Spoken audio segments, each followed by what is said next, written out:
about our very first campaign. Do you know the little man called Francois Duplessis? Have you seen him on television, occasionally on AD? Now, he's one of the kindest, sweetest men that I know. I don't know many people as kind and as sweet as he.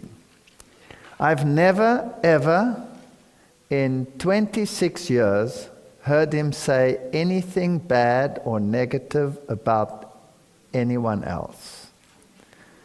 If someone was mean to him, I would go to him and say, "How dare they speak like that to you?" And then he would say, even if it was the high priest, he would say, "My high priest has not had me flogged yet."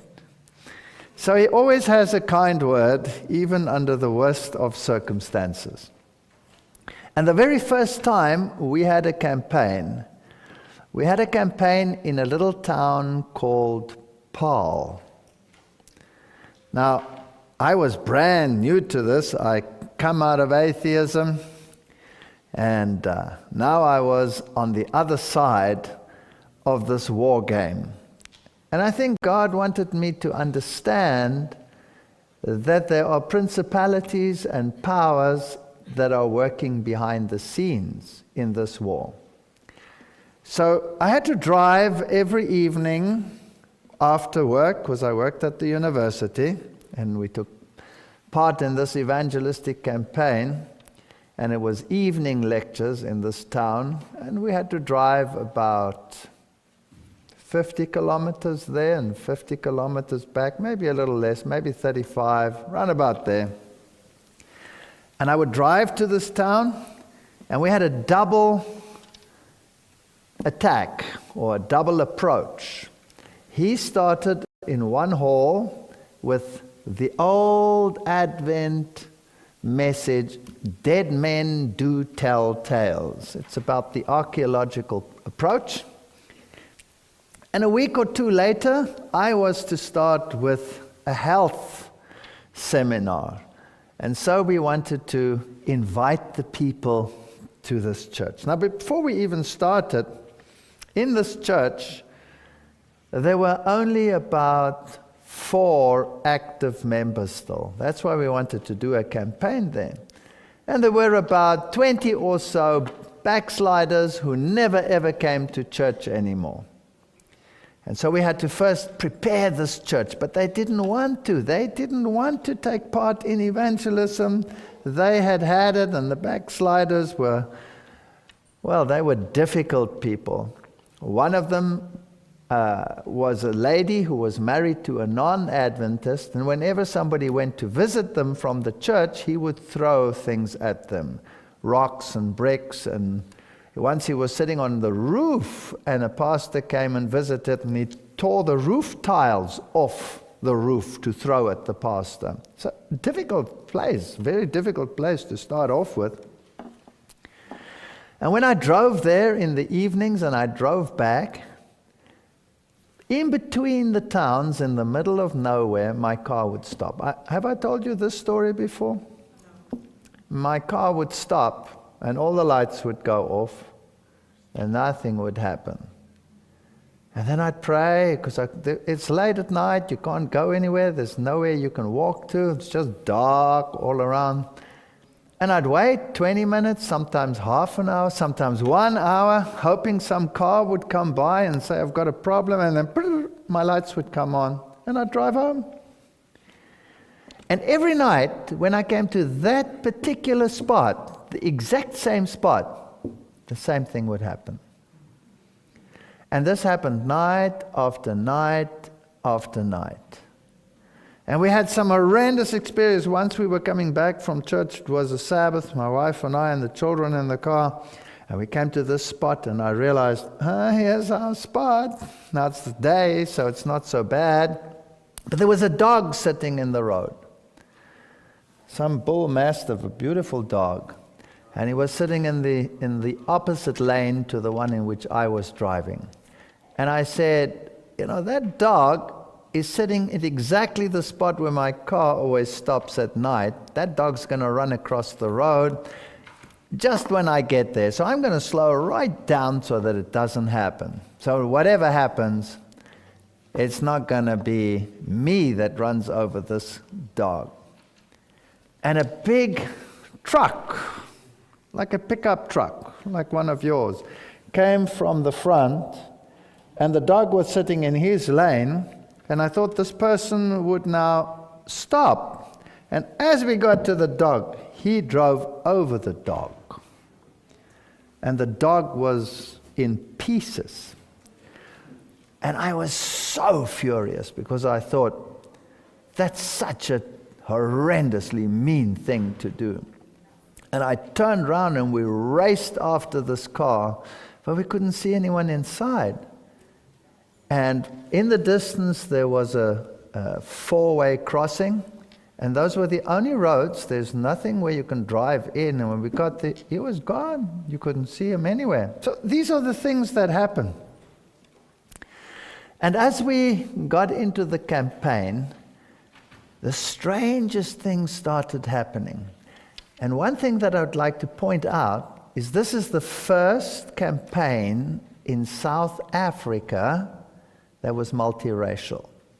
It was just at the switch over of the political situation, and we had decided that we were going to have a multiracial campaign.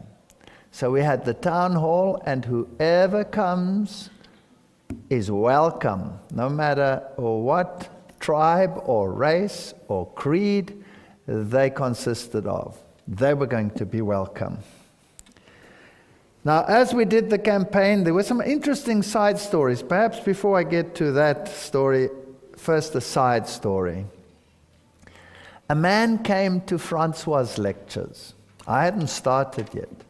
And he became interested, and he started seeing these truths. And eventually he decided, this is it, this is the truth. I want to follow this truth. And he went home and he told his wife, I want to follow this truth. And his wife went ballistic. She was totally anti. And so he invited Francois du Plessis to come and visit there to explain to his wife what this was all about. And he went, so she brought them tea. And when she brought the tea, she put it on the floor at the entrance, almost in the passage. She put it on the floor, and she said to Francois, if you are from that Seventh-day Adventist church, you can come and drink your tea like a dog from the floor. I won't serve you. That was the attitude. And eventually it became so miserable that he didn't come anymore. And then a short while later, I started with the health messages in another venue, and she attended those lectures. And she came to the lectures and she listened, and she accepted the truth. And so she went home to her husband and she says, I'm so excited. I've discovered you were right all along. This is the truth. We must go to this church. And the husband says, if you go to that church, I'm through with you. I'm throwing you out of the house. You prevented me, I'll prevent you. And then she said, but we must go. She and her daughter attended those lectures. She says, we must go, we must go. And then he said, out of the bedroom. And he threw her out. And then she lay that night in the room, and she was crying, and she was wondering and thinking, is this right? It's causing so much tension. Is it worthwhile? Is it true that you must keep the Sabbath and the commandments and all of these issues? And then she heard a voice calling her name, and she thought, my husband has had a change of mind. And she went to the bedroom, but there he was, snoring. So she went back to the room and sat upright, and she heard her name, and she said, who's calling me at this time of night? And she went and looked whether there was someone at the window, maybe some family member had a problem or something, and there was nothing. And she sat down again, And she listened, and then she heard her name again, and then she said, yes. And then almost like in a vision, she saw 2 tablets of stone come down before her, and the voice said, keep the commandments of God. And she was baptized, she and her daughter.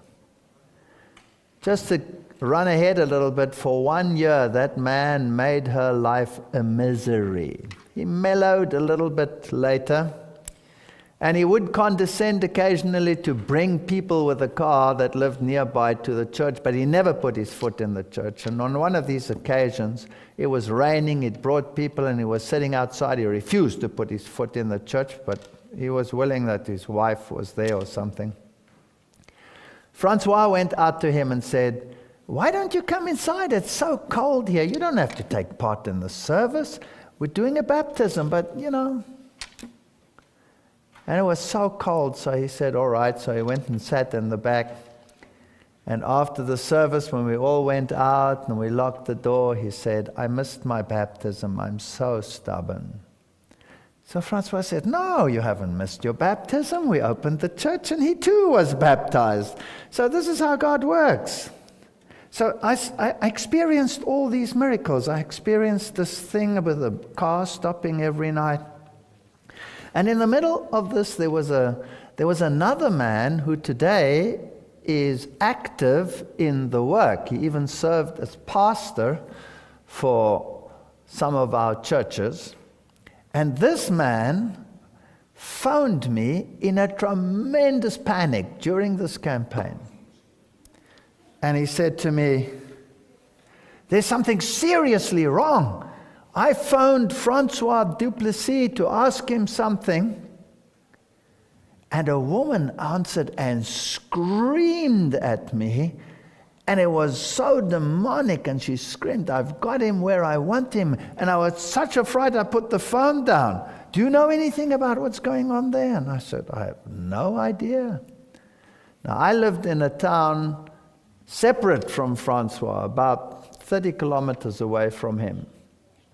So I phoned, my wife was present in the house, and I phoned Francois, and I thought, no, what's going on here? And as I phoned him, a woman answered, and she laughed like a demon, and she screeched over the phone. And she said, I've got him where I want him. I've got him where I want him. He's sitting on the floor. He's finished. And she laughed like a drain that my wife could hear her screeching over the phone at a distance as far as the back row of this church. And I slammed the phone down. I got a big fright. I thought, what's going on here? And I thought, did I have the wrong number? And I dialed again. And Francois' wife answered. And she was crying on the other side. I said, what's wrong over there? What's going on? She said she doesn't know, but Francois was sitting on the floor in the office, and he's not getting up. And so I said, we're coming. So we loaded the children in the car, and we rushed through there. And what had happened, he'd received so much opposition because in that town where we were having the campaign, which is the town called Paul, the ministers of the other churches had put pressure on our conference to such an extent, and you must understand what power these people wielded, because in South Africa, church and state were one. In fact, the religion that was propagated, Calvinism, preached predestination, and on the strength of that predestination, they had connected it to racialism. So a meeting that was multiracial would arouse tremendous opposition, not only from the populace, but also from the churches. And so they had put pressure on the conference, and they'd phoned Francois and told him that he must cease with his campaign forthwith, because it was causing too much trouble. Now we were experiencing these miracles, and we decided, no, we're not going to stop, or he decided he's not going to stop the campaign, no matter who tells him, even if the Prime Minister tells him, this is God's work, and souls are at stake, he's carrying on. And so they made life so miserable for him that he became so depressed, he went and sat down and he couldn't get up. And when we got there he was, sitting in his office. And I said, what's wrong? And he couldn't get up. He couldn't move. It wasn't only spiritually, mentally, it was physical. He couldn't move. And that night he had to do a lecture. And so we said to him, what are we going to do? And we prayed and we prayed. And then we had this friend of ours, we picked him up. And he was like in a fetal position. He was like this. He couldn't get up from this stance. And so we carried him. He's a light little man. He's a short little man. We picked him up and we carried him to the car, put him in the car, drove him to the campaign, and we had to get him out in that same position. He couldn't get upright. He was down there. And we carried him into the hall and put him on the front chair. And by the time the meetings were to start, he still couldn't walk. We'd prayed, we'd done everything we could, and he could hardly talk. And we picked him up and carried him to the pulpit and put him next to the pulpit because he couldn't stand behind the pulpit because nobody could see him then. So we put him next to the pulpit and gave him the mic, and there he started to whisper his lecture. And he whispered his lecture. And as he lectured, his voice got stronger and stronger and stronger. And he rose up from the ground, and by the 15, 20 minutes into the lecture, he was the old Francois. Now, why would God permit such strange events to happen? And I realized we're not fighting against flesh and blood. These are real issues. Here are real demons that are working behind the scene to counteract God's work. That vehicle that stopped, that car that came and crushed that dog in front of my children were hysterical. They were afraid. They didn't ever want to go to that church again. And the devil did everything in his power to prevent us from going to that church and to those meetings. But it was become even more fascinating, because when the campaign finally came to an end, there were over 60 people that had made a decision to join the Seventh-day Adventist Church. Now you must understand the climate in Africa. The hatred against anything that was not state church was unbelievable. If a Seventh-day Adventist lived in a town and he passed away, then he was not allowed to be buried in the graveyards of the town. He had to be buried outside somewhere like a pauper, because the church, the Dutch Reformed Church, would not allow such a violent, vicious sectarian to be buried in their churchyards or in the public churchyards. And the word of the ministers out there was law. So here, over 60 people come into this church, but it's the first multiracial church in the country. The first one. Now this created quite some tension, because people that accepted the church, some of them were white and some of them were not white. Now the people that came in that were not white were of the colored race.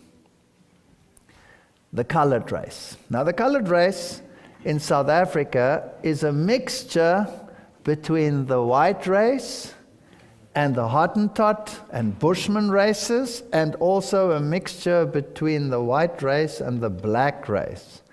So it is a mixture between the two, because the history of South Africa is fascinating. When the Boers first came to Africa, they didn't have wives, so they had to make do with what was available, and that's how these races developed in southern Africa. But the prejudice was unbelievable. I mean, it was ensconced in law. And so the tensions broke out in this church. Terrific tensions and terrific infighting.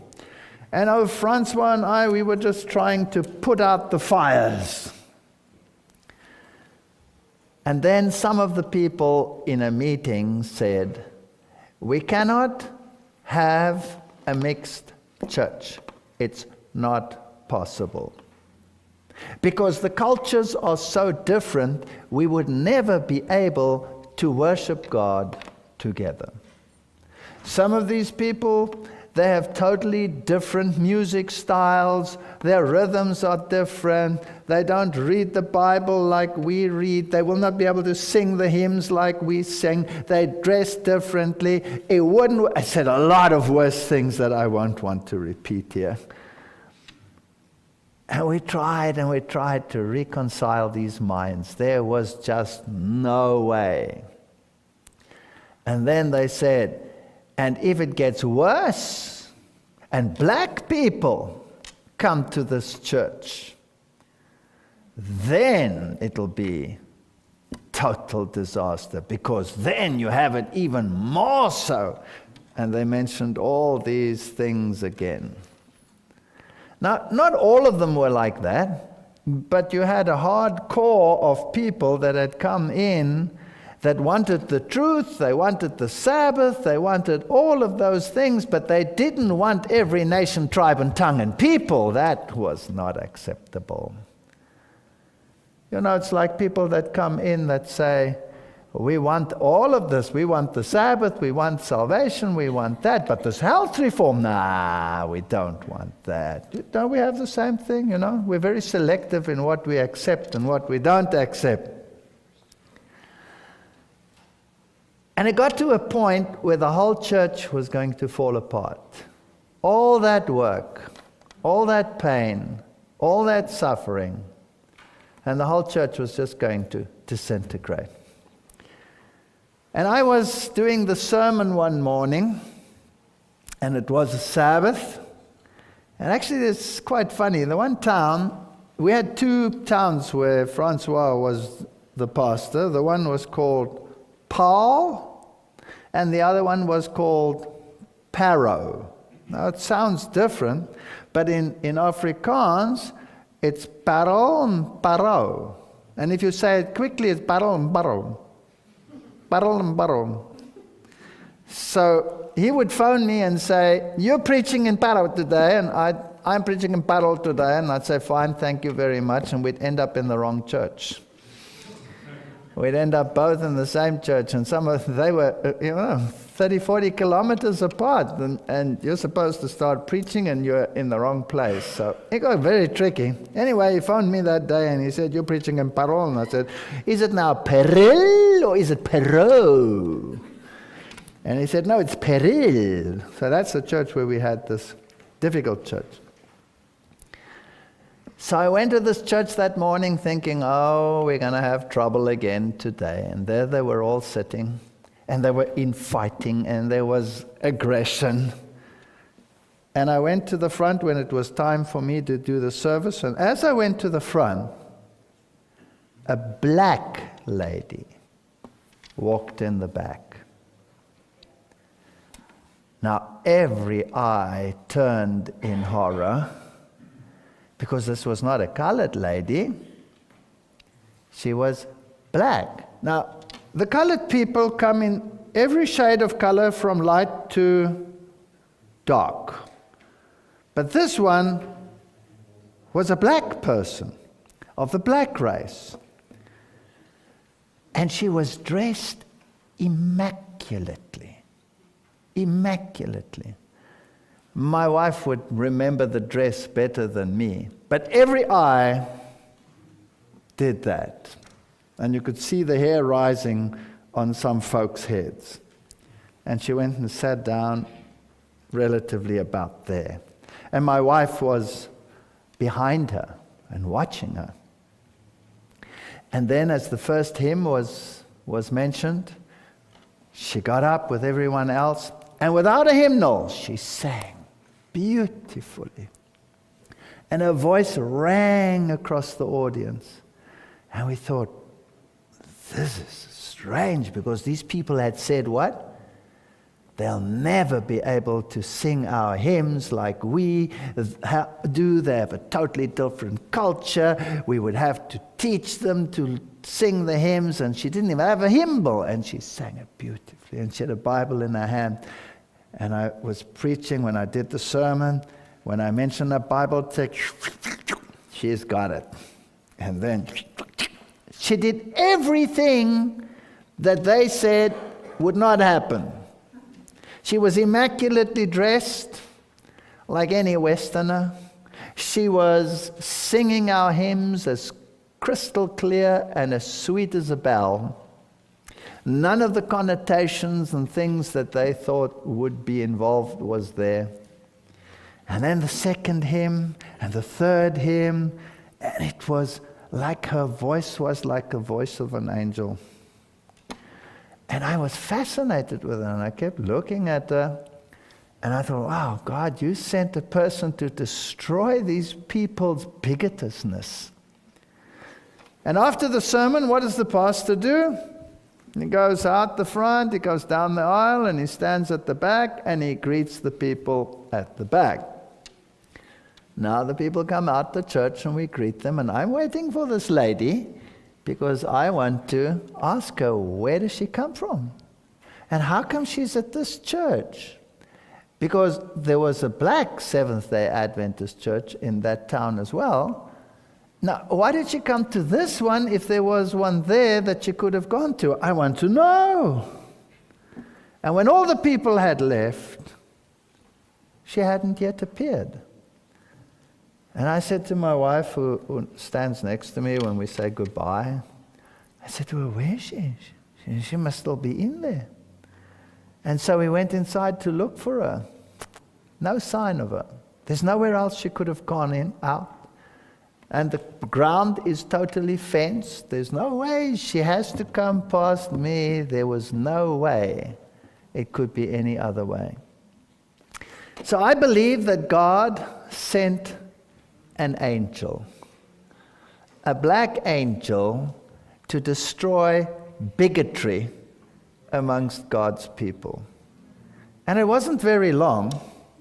It was just 2 weeks or so, and all the troublemakers had departed. It was about 10 of them.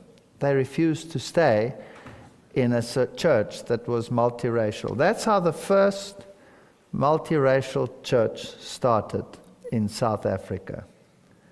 And what a privilege to serve a God who, in the final events of this earth's history, wants to bring together every race, tribe, and people, and to create one nation under God that love Him and keep His commandments. And that is what I wish for all of you, that you may understand that this is not just a message that we have. This is a separating message. This is a call to mankind to set aside all of these differences and conflicts and to come together under one banner. And the Bible says, they gathered themselves to the law of God. And if you keep the law of God, then you will love your neighbor as yourself. And you will no longer seek a place of supremacy. But I also learned something else. If God tells you to do something, and someone else tells you to stop, and you know that this calling is from God, if He's telling you to do an evangelism and someone tries to stop it, it's not from God, no matter who it is who's trying to stop it. You have to obey God more than you have to obey man. And these early influences in my own evangelistic life showed me that if you do what is right, and if you persevere, there is no way that God will leave you and forsake you. He will be with you. And I've had so many occasions with the message that I bring where even our lives were in danger, and God would bring us through every single time.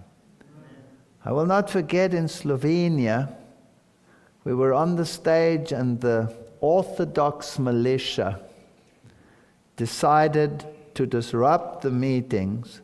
They ran into our meetings, they ran onto our stage, and it was a huge hall. I mean, there were over 1,000 people in that hall that had come to the meetings. They ran to the front, they grabbed the mic out of my hand, they shoved me aside. I had a small, tiny little blonde interpreter, translator, and they shoved her aside, and I went and stood in front of her, and they told me to get off the stage, and I refused. It wasn't their stage. This was God's stage. And they looked at the people, and they said, if the people do not get out, they will come with their entire militia. Do you know that the church there, the Orthodox Church, has its own basic police force to make sure that nobody interferes in their backyard? And they said to the people, get out or we will come and beat you all up. And those people got up like one man. And I thought they were going to leave. No, they came forward and they said, no, you go out or we will beat you up. And so the man backed off a little bit and he said, I'll be back in 15 minutes and we will wipe you all out. I'm going to fetch the backup troops. And the conference president, he was there, he found the police. And the police arrived. The chief of police arrived with all of his officers and 250 policemen. And they surrounded the entire hall with their policemen, fully armed, and the chief of police and his top brass sat in the front row of my meetings. Those people arrived with hundreds of people to come and attack our hall. And the chief of police took a law, or told them that there was a law where he could arrest them and put them in jail for public violence without a trial for months. And so they didn't attack us, and I did that entire campaign under police protection. And that taught me something else. If your audience is too small, God will enlarge it. So, in this battle, let us stay faithful and let us preach the message. I've learned something else, and that is that the devil will always wage war if you preach God's truth. You will always be in a war. But you have to learn to accept the fact that you have no might over him, no control over him.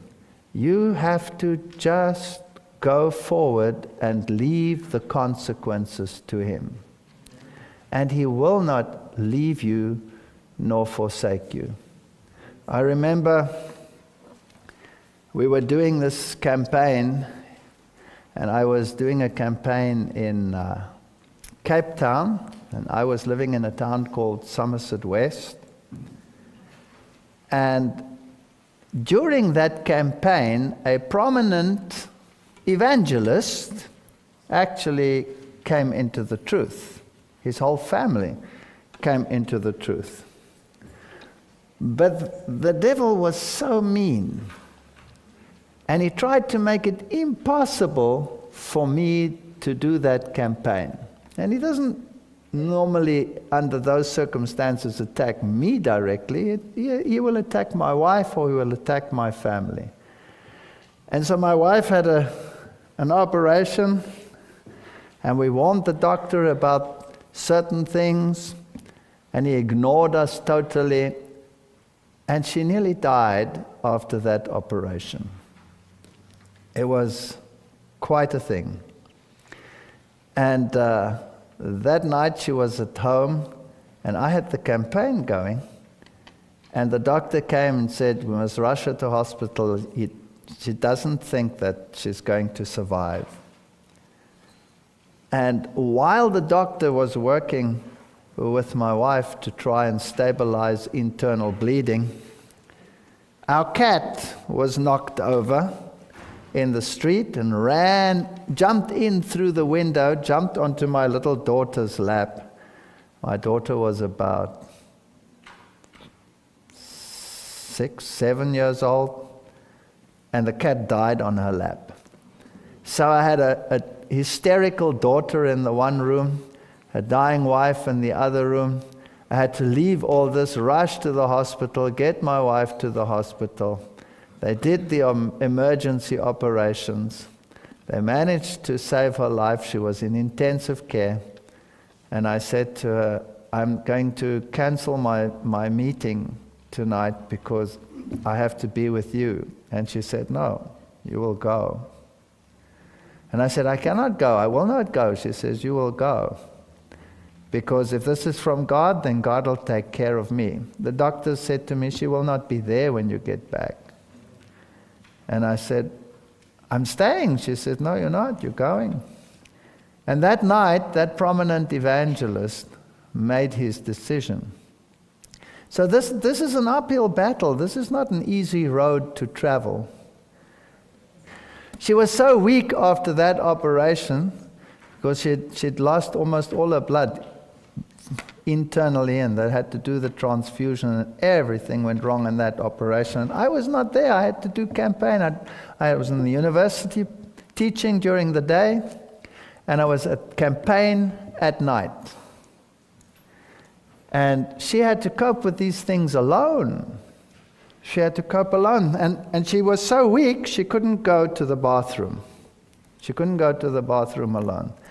And we had no money because after I had become a Seventh-day Adventist, I had to experience how all my funds just went down the drain. And we were so poor, we had no money to get help or someone to look after her. And we were new and in the Adventist church, and we are proud people. You eat your shoes before you ask someone for help. That's also stupid, by the way. And she had to stay at home alone when I went to the university. Now, fortunately at the university, if your classes are finished, you can nip home. It wasn't too far to help her. And so in the morning, I would prop her up in the bed and bring her breakfast and feed her and get the kids ready and do all the things that a wife normally does. And then I would leave, but I wouldn't be able to come back, let's say, till after lunch. So I helped her with the bathroom things and hoped nothing would have to happen until I got back after lunch, and I'd give her a little plate of food. And she always liked fruits and things like that, so she had fruit and bread and avo and all of these things right there next to her bed that she didn't have to get up because she was too weak to get up. And of course she was alone in the home, the children in school, she's alone in home, no one to help her, she's weak. and she was feeling very, very depressed. And we had a dog and we had a cat, and in those days it was quite safe in our country, so the back door was always open so that the dog and the cat had access to the house but could go to the garden to do whatever they had to do. But she was so lonely. And as she was lying in the bed there, she heard a little pitter-patter coming down the passage. Now, this was very strange. What was this? And it came and it came into the bedroom, and it was a squirrel. Now, she loves animals, and so she watched this squirrel. It's a wild squirrel. And the cat would chase wild squirrels and catch them and kill them. And this squirrel walked past the dog and past the cat. And the cat and the dog did nothing. And the squirrel would come, and the squirrel jumped onto her bed. And then the squirrel would come up to, and it always happened around about lunchtime, and he'd come up to her plate. And so she would share her avocado with the squirrel, give him half, and he would eat half out of his little shell. And then he'd go lie next to her on the chair, stretch himself out in the sun, and go to sleep for half an hour next to her.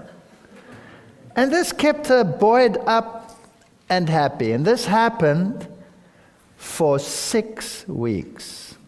Every single day.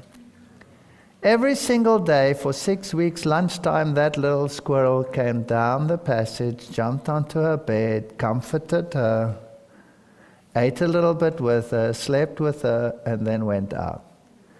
And after 6 weeks, when she was capable to get up again and to start moving around the house and walking, the squirrel didn't come into the house anymore. He just stayed in the trees outside. And as she got stronger, one day she was standing there at the kitchen, and she looked out, and the squirrel was in the tree. And the squirrel came running down the tree, down the stem, and he came rushing into the house. And he ran up her leg, onto her shoulder, ran down to the other side, down the other leg, and ran out onto the tree.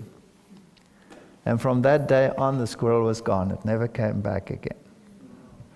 Now, what are the lessons in these stories? You know, God is in the detail. He's not only in the big things, He's in the little things. He cares about you.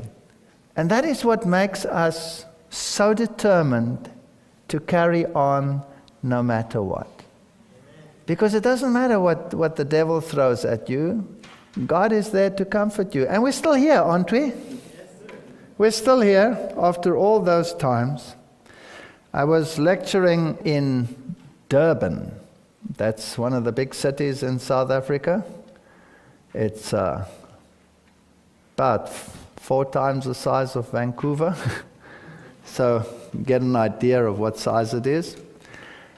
And I was lecturing at the University of Durban-Westville. We had the facilities there. And in the middle of my lecture series, and that was it was a tough lecture series. It was still part of that total onslaught series that causes so much trouble. But it brings so many people. So trouble, as long as there is fruit, is fine by me. And all of a sudden they shouted, "Please rise." And everybody had to get up. And the Queen, now not the British Queen, but the African Queen of the Zulu nation.